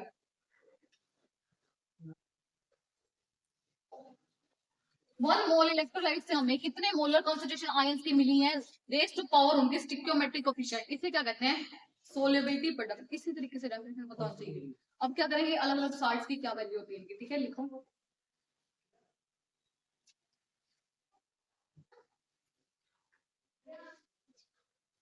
अगर इसका formula बनाएंगे, तो we have electrolyte मान लो AXBY, ये एक इलेक्ट्रोलाइट है। ठीक है, तो इसका सोलिबिलिटी प्रोडक्ट क्या बनेगा बच्चे, ये पानी में जाके कैसे छूटेगा, XA की power Y positive plus YB की पावर X नेगेटिव। तो इसका KSP किसके इक्वल आ जाएगा, AY positive raise to power X plus BX negative raise to power Y। ये आ जाएगा क्या, इसका सोलिबिलिटी प्रोडक्ट। इस तरीके से हर एक सोल्ट का हमने निकाला है। मान लो बच्चे हमारे पास सोल्ट क्या है बच्चे, इलेक्ट्रोलाइट है AB टाइप का, कौन सा इलेक्ट्रोलाइट है, AB टाइप का। तो हमारी KSP की वैल्यू क्या आएगी, एग्जांपल है इसकी बच्चे बेरियम सल्फेट, क्या एग्जांपल है, बेरियम सल्फेट। ये टूटेगा तो क्या बनाएगा, barium 2 positive plus SO4 2 negative. इसकी मान ली हमने सोलिबिलिटी S, इसकी मान ली S, KSP किसके इक्वल आ जाएगी, इसकी इक्वल आती है इन दोनों की कंसंट्रेशन रेज टू पावर की। KSP इक्वल किसके आ जाएगी बच्चे, S इंटू S, क्या आ जाएगा आंसर, S की स्क्वायर। ये आ जाएगी किसकी, AB टाइप वाले इलेक्ट्रोलाइट्स के लिए KSP की वैल्यू। ठीक है, इसके बाद लिखो AB2 टाइप के लिए क्या होगा, ये भी कर देते हैं, AB2 या फिर A2B टाइप वाले न्यूमेरिकल्स के लिए, इलेक्ट्रोलाइट्स के लिए। इसकी एग्जांपल क्या बच्चे, calcium chloride, silver carbonate, lead iodide. बस करो, सारे काम पे ध्यान दो। मान लो कैल्शियम क्लोराइड है, पानी में टूट के क्या बनाएगा हमारे पास, कैल्शियम 2 प्लस 2Cl नेगेटिव। इसका एस होगा, इसका क्या होगा बच्चे 2s। तो KSP की वैल्यू क्या आ जाएगी हमारे पास s, और 2s की पावर 2 मिलके क्या आ जाएगा बच्चे 4s की क्यूब। ये क्या आएगी KSP किसकी, A to B टाइप वाले के लिए। एग्जाम में जिस तरीके का सोल्ट आएगा उस तरीके का फॉर्मूला यूज करना है। अगर AB टाइप का है तो s की स्क्वायर लगाना है, AB2 टाइप का है तो 4s की क्यूब लगाना है। थर्ड लिखो,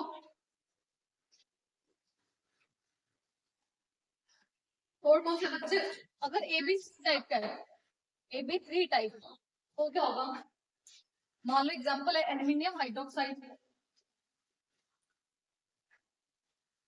ये टूट के क्या बनाएगा बच्चे, ये बनाएगा aluminium 3 positive plus 3OH negative. तो इसका S होगा, इसका 3s होगा, KSP की वैल्यू क्या आ जाएगी बच्चे, S और 3s की, यहाँ से फॉर्मूला बचेगा 27s की power 4 KSP।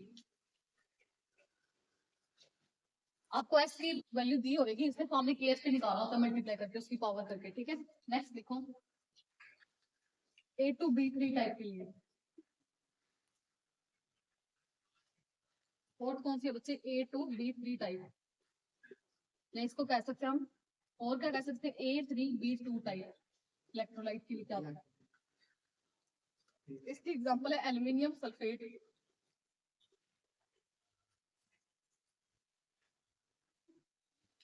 Calcium phosphate Ca3PO4 twice.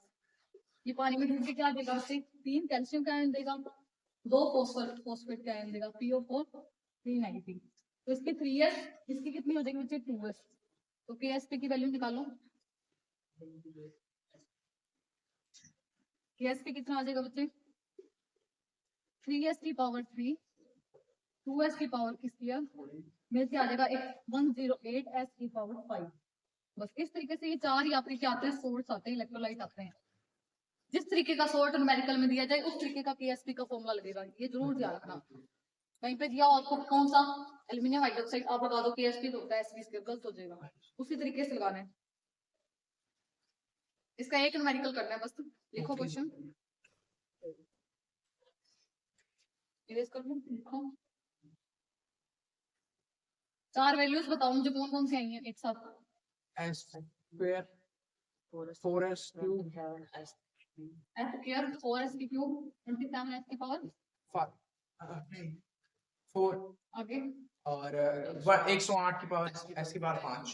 ठीक है। ये AB के लिए था, ये A to B के लिए, ये B के लिए, और ये A to B के लिए। ये ध्यान रखनी, याद रखनी है किस तरीके का सॉल्ट दिया जाता है, ठीक है। तो न्यूमेरिकल लिखो बच्चे, calculate the solubility product of silver bromide. Silver bromide का क्या निकालना है बच्चे, सोलेबिलिटी प्रोडक्ट निकालना है। सिल्वर ब्रोमाइड क्या होता है हमारा, AgBr, AgBr ठीक है। सोलेबिलिटी इसकी दी हुई है पहले से कितनी, 5.7 into 10 की पावर -7 मोल्स पर लीटर। आपने इसकी क्या निकाली बच्चे, KSP की वैल्यू निकाली। कौन सा फॉर्मूला यूज होगा, कौन सा टाइप का हमारा सॉल्ट है, AB का। तो हमारा KSP किसके इक्वल आ जाएगा, KSP इक्वल आ जाएगा बच्चे S की स्क्वायर। बस S दिया हुआ है, इसकी क्या कर देंगे हमने, स्क्वायर कर देंगे, आंसर आ जाएगा हमारे पास, आंसर आ जाएगा बच्चे। इसका नियर अबाउट आंसर बन जाए 3.25 into 10 की पावर -13, ठीक है। बिल्कुल एक एक मार्क्स के दो नंबर के न्यूमेरिकल आते हैं, बिल्कुल छोटे से, कोई भी तरीके का सोल्ट आ सकता है, आपने इसमें से ढूंढना है, ठीक है। ऐसा न्यूमेरिकल आएगा। आगे हेडिंग डाल दो, ये भी हमारा ऑप्शन है, सोल्ट हाइड्रोलाइसिस थोड़ा ये हो गया। अब हेडिंग डाल दो, कॉमन आयन इफेक्ट क्या, बहुत इंपॉर्टेंट है, बहुत ही अच्छा टॉपिक है, ठीक है। कौन सा, common ion effect.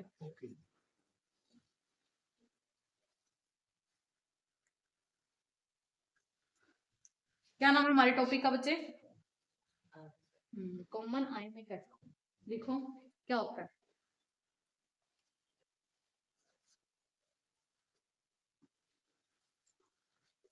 Common ion effect.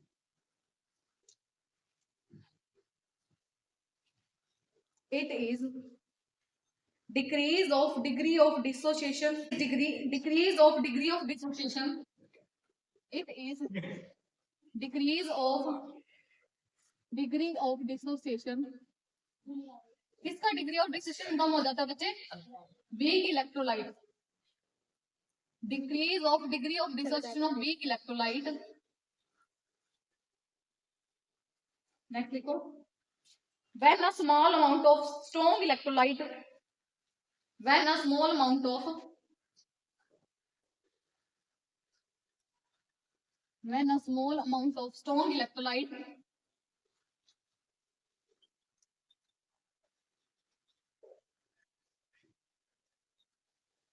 किस तरीके का strong electrolyte having common ion, same ion होना चाहिए उस तरीके का जैसा वीक इलेक्ट्रोलाइट है, having common ion is added to it.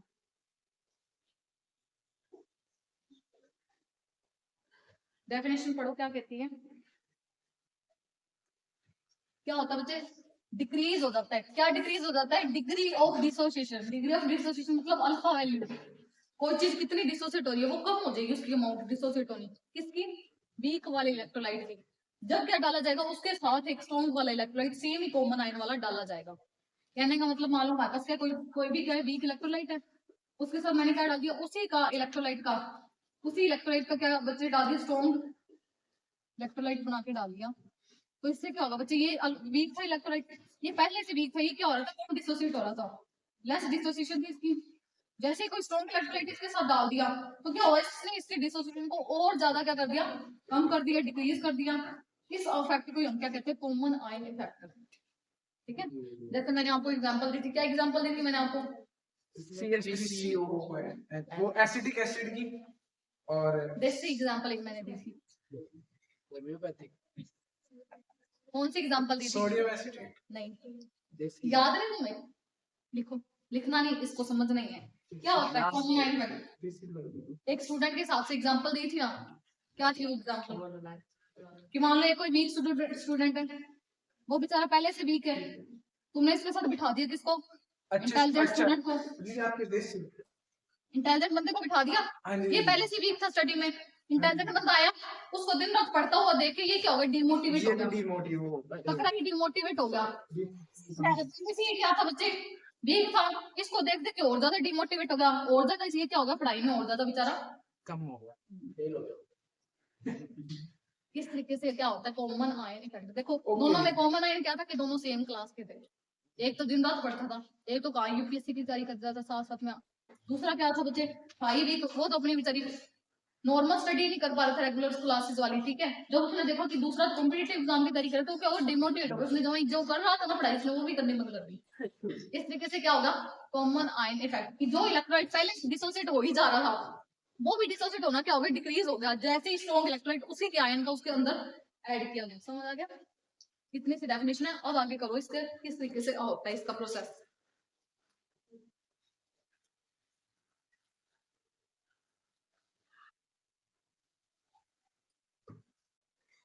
लिखो, एग्जाम्पल ले लेनी है हमने, जैसे एग्जाम्पल है एसिटिक एसिड।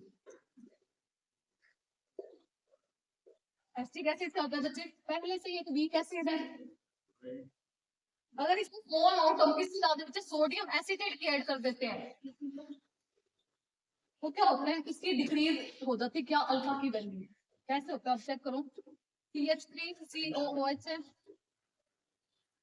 इसने टूट के क्या होना है बच्चे? CH3CO negative plus H positive, इसके साथ ही इसी का सोडियम एसिटेट डाल दिया स्ट्रॉन्ग इलेक्ट्रोलाइट, क्या होता है? CH3COON ने इसने पानी में टूट के हमें क्या दिया बच्चे?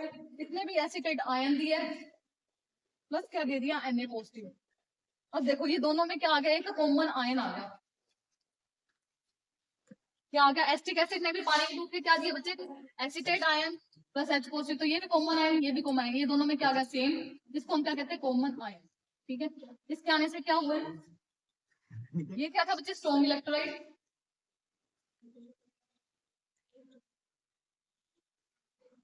ये क्या था? Weak acid.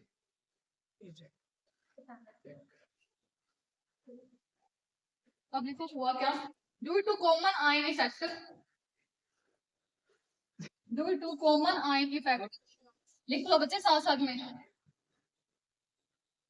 Concentration of acetate ion, क्या हो रहा है बच्चे? एसिटेट आयन प्रोडक्ट साइड पे बढ़ गया, concentration of acetate ion on product side increase, on product side increase, and the equilibrium of acetic acid, and equilibrium of acetic acid कहाँ चल जाएगा बच्चे? इक्विलिब्रियम अगर प्रोडक्ट साइड पे इसकी कंसंट्रेशन बढ़ जाएगी तो इक्विलिब्रियम बैकवर्ड जाना शुरू हो जाएगा, and equilibrium of acetic acid shift towards backward side,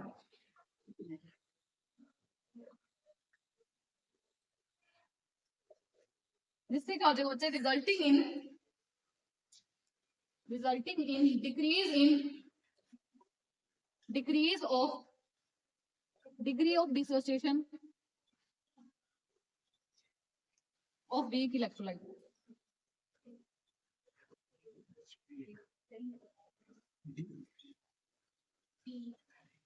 तो क्या होगा बच्चे? प्रोडक्ट साइड कंसंट्रेशन बढ़ गई, प्रोडक्ट साइड कंसंट्रेशन बढ़ गया तो हमारे कहाँ शिफ्ट होने लगा? बैकवर्ड साइड पे, बैकवर्ड साइड पे शिफ्ट होने लगा तो क्या हो गया?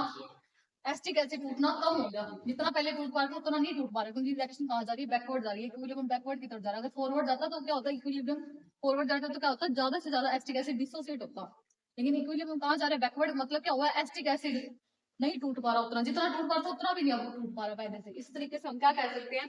तो एसिटिक एसिड इज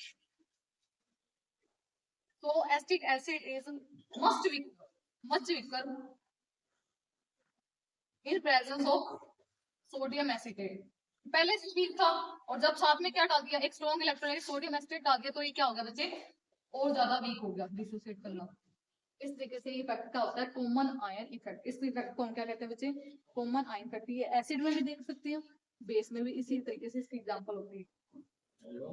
बेस की भी छोटी सी एग्जांपल लिखा देते हैं, पूरी इस तरीके से ही करनी है, ठीक है? लिखो साथ साथ में, जल्दी करो, कल इसी का टेस्ट लूंगी मैं। ये क्वेश्चन मैं जरूर डालूंगी टेस्ट में। यस, ये सबसे इंपॉर्टेंट था। कॉमन आयन इफेक्ट उससे भी ज्यादा इंपॉर्टेंट है बफर एक्शन। पीएच का एक न्यूमेरिकल पक्का आता है, ओसो डिलीशन लो आता होगा। ये तो कहाँ तक लिखनी है? दीदी कितनी देर में छुट्टी होगी? 10 मिनट। 10 मिनट। इसकी जगह देखो बच्चे, बेस की एग्जांपल लेते हैं। वीक बेस की क्या होगा? मान लो वीक बेस ले लिया हमने, क्या? NH4OH। इसने पानी में फूक के क्या बनना बच्चे? NH4 plus OH negative. इसी के साथ का क्या ले लिया? स्ट्रॉन्ग इलेक्ट्रोलाइट ले लिया, NH4Cl। इसने पानी में क्या बनाना? NH4 और Cl नेगेटिव। इस तरीके से इनका भी अपना क्या आ गया बच्चे? कॉमन आयन आ गया। इसको क्या कहेंगे हम? Strong electrolyte. इसको क्या कहेंगे हम? Weak acid, sorry weak base, ठीक है? वीक बेस पहले से ही कम टूटी जा रहा था क्योंकि वो वीक था। जैसे हमने उसका स्ट्रॉन्ग इलेक्ट्रोलाइट डाल दिया उसी के आयन का, NH4Cl अमोनियम क्लोराइड, तो क्या हुआ बच्चे? कॉमन आयन आ गया। रिएक्शन साइड, प्रोडक्ट साइड पे क्या होगा? कंसंट्रेशन बढ़ गई। जैसे इस साइड पर बढ़ गई कंसंट्रेशन तो रिएक्शन कहाँ शिफ्ट हो जाएगी? Equilibrium will shift towards backward side. Backward side shift हो जाएगा तो जो ये पहले से टूटी जाता है वो भी टूटना क्या हो जाएगा? बंद हो जाएगा, ठीक है? इस तरीके से क्या होता है? डिक्रीज हो जाती है उसकी डिग्री ऑफ डिसोसिएशन। इसको this effect is known as common ion effect, ठीक है? आगे हेडिंग डाल दो, बफर एक्शन, बफर सॉल्यूशन क्या होता है। बस एक ही टॉपिक है, 10 मिनट की बात है।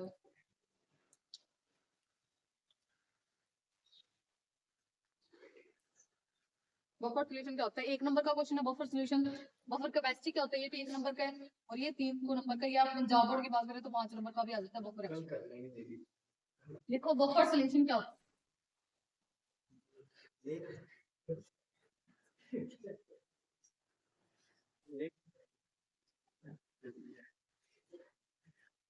लिखो जल्दी। बफर सॉल्यूशन और क्या करना है? Buffer capacity. ये तो एक नंबर की डेफिनेशन है। जो मेन टॉपिक है वो है बफर एक्शन कैसे होता है। हेडिंग मुझे बफर सॉल्यूशन बस करो। Such a solution, such a solution which change its pH, which do not change its pH। अब तुम चुप नहीं होते? बस करो।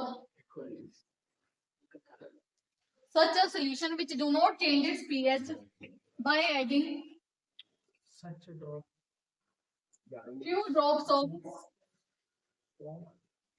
strong acid, strain base, strong base, ना करोगे? ठीक है। एग्जाम्पल में बच्चे क्या, और ब्लड क्या होता है बच्चे, नेचुरल बफर होता है। Yes. Blood is the kind of natural buffer. इसमें क्या होता है बच्चे, हम जो मर्जी चीजें खाते हैं, हम we eat variety of food, फिर भी हमारा पीएच क्या रहता है बच्चे, सेम रहता है। कितना रहता है, नियर अबाउट 7.4 रहता है। वैरायटीज ऑफ फूड खाने के बावजूद भी क्या होता है, हमारा पीएच चेंज नहीं होता। हम एसिडिक चीजें खाएं, बेसिक चीजें खाएं, तो भी हमारा पीएच ब्लड का कितना रहता है, 7.4। इसलिए ब्लड किसका काम करता है बच्चे, नेचुरल बफर का काम करता है। बफर चीजें क्या होती है, जो अपना पीएच बदलती नहीं। उसमें कुछ ड्रॉप्स एसिड की डाल दो, कुछ ड्रॉप्स बेस की डाल दो, फिर भी उसका पीएच क्या रहता है, सेम रहता है। फिर ऐसे सोल्यूशन को हम क्या कहते हैं, बफर सोल्यूशन। अब बफर कैपेसिटी क्या होती है, ये भी एक नंबर का टॉपिक है। Amount of acid, buffer capacity,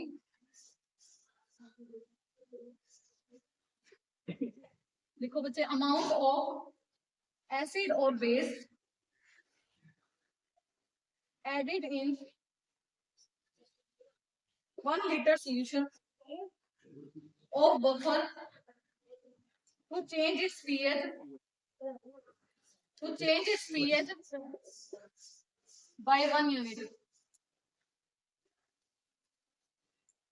ठीक है, कितना एसिड और कितना बेस के कितने मोल्स डाले जाए, कितने नंबर ऑफ मोल्स डाले जाए एसिड का और बेस डाला जाए, ताकि पीएच क्या बचे, 1 लीटर सोल्यूशन की 1 यूनिट चेंज हो जाए। इसको बोलते हैं बफर कैपेसिटी होना। ये तो था एक नंबर का, जो नंबर उससे ना हाई स्कोरिंग टॉपिक है वो है Buffer action. एडिंग डाल दो बफर एक्शन। एक यहाँ पे भी लिख लेना, बफर सोल्यूशन से 2 तरीके का होता है। एक होता है एसिडिक बफर और एक होता है हमारे पास क्या बचे, बेसिक बफर। तो हो जाओ सारे। एसिडिक बफर क्या होता है कि form by mixing weak salt, किस चीजों को मिक्स करके बनता है, mixing weak salt and its salt with strong base.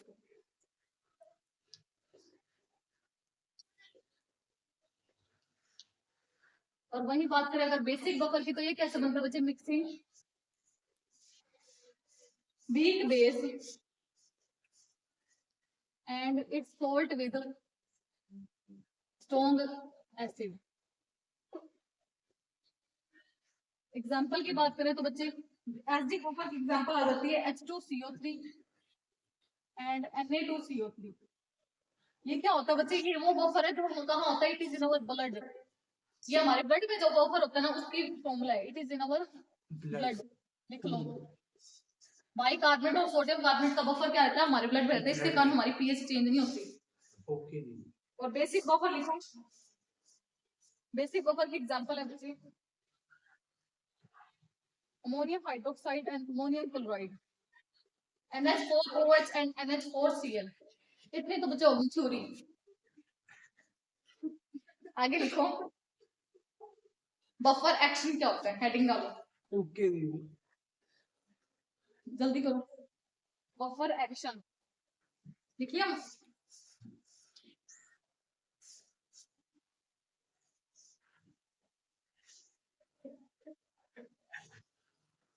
Buffer action. Race कर दो बच्चे। Okay दीदी।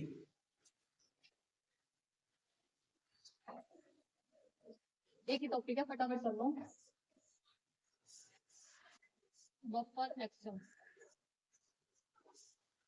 एसिडिक बफर का अलग होता है, बेसिक बफर का अलग होता है। हम एक करेंगे, एक से क्लियर हो जाएगा, ठीक है। Buffer action means how pH of the solution remain same. It means how pH of the solution remains same by adding few drops of strong acid and strong base। ठीक है, किस तरीके से pH सॉल्यूशन की maintain रहती है या same रहती है, फ्यू ड्रॉप्स एसिड के डालने पे और फ्यू ड्रॉप्स स्ट्रॉन्ग बेस के डालने पे भी। इस प्रोसेस को क्या कहते हैं, बफर एक्शन। आगे लिखो, मान लो हम किसकी एग्जांपल लेके चलते हैं बच्चे, एसिडिक बफर की। Okay. एग्जांपल लेनी है एसिडिक बफर की, कौन सी एग्जांपल लेनी है बच्चे, लिखो एसिटिक एसिड और सोडियम एसिटेट मिक्स कर लिए। कौन सा? Acetic acid plus sodium acetate. Acetic acid का क्या फॉर्मूला होता है? CH3COOH। इसमें जैसे ही क्या करेंगे, आयनाइज करेगा वाटर में जाके CH3CO नेगेटिव में प्लस H पॉजिटिव में। वही बात करें सोडियम एसिटेट की, उसका क्या फॉर्मूला होता है? CH3CON8। इसको भी पानी में जाके डिसोसिएट करता है तो किसमें टूट जाता है? एसिटेट आयन में प्लस Na पॉजिटिव में। और देखो बच्चे इस तरीके से क्या आ चुका है, हमारा कॉमन आयन आ चुका है दोनों में। इसको हम क्या कहते हैं बच्चे? Common ion. कॉमन आयन आने के कारण क्या होगा? उसी तरीके का कॉमन आयन इफेक्ट जैसा ही लिखो। देयर मिक्सचर कंटेन, अब मिक्सचर में बच्चे क्या क्या आ गया? There mixture contain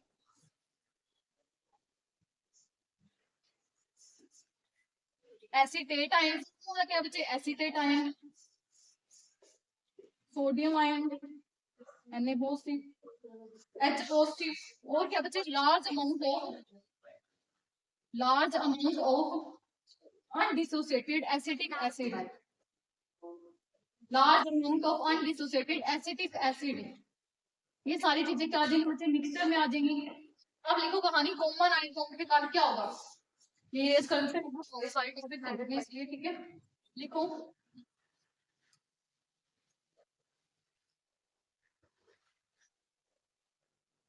due to common ion effect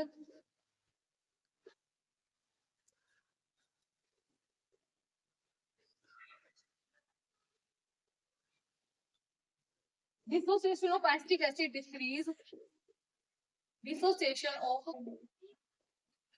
acetic acid decrease, and it gives only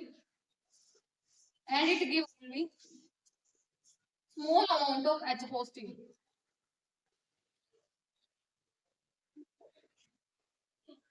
ठीक है। अब देखो हमने पहले कह दिया बफर एक्शन होता क्या बच्चे? How pH of the solution remain same by adding few drops of acid and strong base. ठीक है, हमारा कोई सॉल्यूशन है उसकी pH किस तरीके से सेम रहती है, हालांकि हम क्या डाल रहे हैं बच्चे? बफर एक्शन क्या होता है? How pH of the solution remain same, हालांकि हम उसमें क्या डालें? फ्यू ड्रॉप्स डालें एसिड की एंड फ्यू ड्रॉप्स डालें किसकी बच्चे? बेस की। फिर भी सॉल्यूशन का pH क्या है, किस तरीके से मेंटेन रहता है, किस तरीके से सेम रहता है। इस एक्शन को क्या कहते हैं? Buffer action. देखते हैं कैसे होता है। ठीक है, मान लो हमारे पास कोई एसिडिक बफर है, एसिटिक एसिड है और क्या सोडियम एसिटेट है। ठीक है, एसिटिक एसिड टूटा तो एसिड आयन बना plus H positive, sodium acid टूटा तो क्या बन गया? एसिटेट आयन फिर से Na पॉजिटिव। मिक्सचर में हमारे पास चार चीजें आ जाएंगी, बहुत सारा एसिटेट आयन, थोड़ा सा H positive, little amount of Na positive और बहुत सारा अनडिसोसिएटेड एसिटिक एसिड बच जाएगा। ठीक है, होगा क्या बच्चे? दोनों में क्या आ गया? Common ion. Due to common ion effect क्या होगा? इस साइड कंसंट्रेशन एसिटेट आयन की बढ़ चुकी है ना, जब प्रोडक्ट की कंसंट्रेशन बढ़ जाती है ना तो रिएक्शन अब आगे मूव फॉरवर्ड नहीं जाती। जितना प्रोडक्ट बनना था उससे ज्यादा बन चुका है तो रिएक्शन फॉरवर्ड नहीं जाएगी, रिएक्शन कहाँ जाएगी? अब बैकवर्ड जाएगी, क्योंकि कंसंट्रेशन प्रोडक्ट की बढ़ चुकी है। तो रिएक्शन कहाँ जाएगी? बैकवर्ड। अगर रिएक्शन बैकवर्ड जाती है तो फिर क्या होता है बच्चे? एसिटिक एसिड की डिसोसिएशन क्या हो जाती है? कम हो जाती है। अब ये उतना डिसोसिएट नहीं होता। ठीक है, so amount of acetic acid dissociation will decrease and it will give only small amount of H positive। अगर acetic acid की dissociation कम हो जाएगी तो जितना ही H positive पहले देखा अभी उतना भी देगा, कम देगा ना। अब इसका रिजल्ट क्या आएगा? देखो हमारे सॉल्यूशन में क्या ऐड कर दिया बच्चे? कुछ एसिड ऐड कर दिया, एक पॉइंट बनाने कुछ एसिड ऐड कर देना, एक पॉइंट बनाने कुछ बेस ऐड कर देना। ठीक है, मान लो हमारे सॉल्यूशन में हमने क्या ऐड कर दिया बच्चे? Few drops of acid add कर दी। एसिड ऐड करेंगे तो क्या देगा ये सॉल्यूशन को? H positive. जैसे ही H पॉजिटिव देगा वो H पॉजिटिव इसके एसिटेट आयन के साथ मिलके फिर इससे क्या बना देगा? एसिटिक एसिड बना देगा। तो this H positive will combine with acetate ion and form acetic acid. ठीक है, एसिटिक एसिड बन जाएगा, फिर से रिएक्शन कहां चलनी शुरू हो जाएगी? Forward side. तो मतलब कोई असर ही नहीं हो। सेकंड है जैसे ही बेस डालेंगे, बेस डालेंगे तो बेस क्या देता हमें? OH negative. हाइड्रोक्साइड जैसे ही इसको देंगे तो हाइड्रोक्साइड इस H पॉजिटिव के साथ मिलके क्या बना देगा बच्चे? इस H पॉजिटिव के साथ मिलके बना देगा वाटर। वाटर खुद में न्यूट्रल होता है, इससे भी क्या होगी? pH चेंज नहीं होगी। इस तरीके से हमें देखने को मिल रहा है कि अगर हमें थोड़ा सा एसिड के ड्रॉप डाले उसने H पॉजिटिव दिया, वो एसिटेट आयन के साथ मिलकर एसिटिक एसिड बना दिया, कोई ऐसा नहीं हुआ कि रिएक्शन फॉरवर्ड जानी शुरू हो गई। बेस डाला, बेस ने OH दिया, OH जाके उस H पॉजिटिव के साथ मिलकर वाटर बना दिया, वाटर खुद न्यूट्रल होता है, पीएच इसने भी चेंज नहीं की। तो दोनों तरफ से देख लिया हमने, एसिड डालने पे भी पीएच चेंज नहीं हुई, बेस डालने पे पीएच चेंज हुई। इसी एक्शन को क्या कहते हैं हम? बफर एक्शन कहते हैं। ठीक है, तो दिस इज अवर टॉपिक। अगर हम बात करें नेक्स्ट टाइम बेसिक बफर की बात करें तो वो भी सेम एग्जांपल के साथ हो जाता है। ठीक है, जैसे अमोनियम हाइड्रोक्साइड की पहले ली थी, अमोनियम हाइड्रोक्साइड पानी में टूट के क्या बनाता है? NH4 positive plus OH negative. और अमोनियम क्लोराइड पानी में टूट के क्या बनाता है बच्चे? NH4 positive plus Cl negative. यहाँ पे भी क्या आ जाएगा बच्चे? हमारे पास कॉमन आयन, इसी तरीके के सेम रीजंस होंगे उनके भी। जैसे ही एसिड डालेंगे इसमें तो क्या होगा बच्चे? एसिड H देगा, वो H इस OH के साथ मिलकर क्या बना देगा? वाटर। और जैसे ही इसमें बेस डालेंगे तो बेस क्या देगा बच्चे? OH देगा। ये OH NH4 पॉजिटिव के साथ मिलकर फिर से क्या बना देगा? NH4 OH बना देगा, अमोनियम हाइड्रोक्साइड फिर से रिएक्शन फॉरवर्ड डालने देगी, पीएच का वही चेंज ही नहीं होगा, एसिड डालने पे भी बेस डालने पे। इसको कहते हैं basic buffer solution, basic buffer का एक्शन। और ये क्या किया था हमने? एसडी बफर का। इस तरीके से क्या हो जाता है बच्चे? पूरी ये कहानी होती है हमारी आयनिक इक्विलिब्रियम की कंप्लीट। सो इसको रिवाइज करिएगा, एनसीईआरटी से एक बार जिसको जरूर पढ़ना, क्योंकि रिकैप मिल जाएगा आपको। और अगर आपको वीडियो अच्छी लगे तो लाइक शेयर एंड सब्सक्राइब।